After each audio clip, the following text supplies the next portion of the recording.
4:10 a.m., one of the nurses decides to record the strange phenomenon.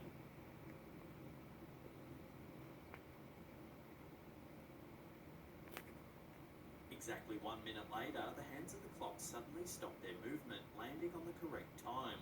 The time is 4:11 a.m., exactly 1 hour after the patient died.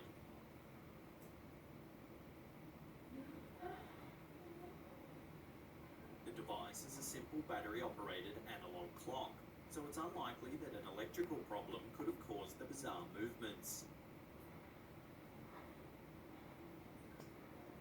Considering the time at which the clock suddenly stopped and returned to functioning normally, the hospital staff were understandably unnerved.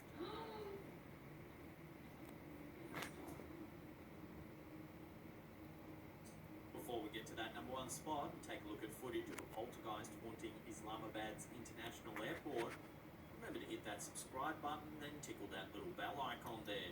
That way you'll get notifications about all our scary content.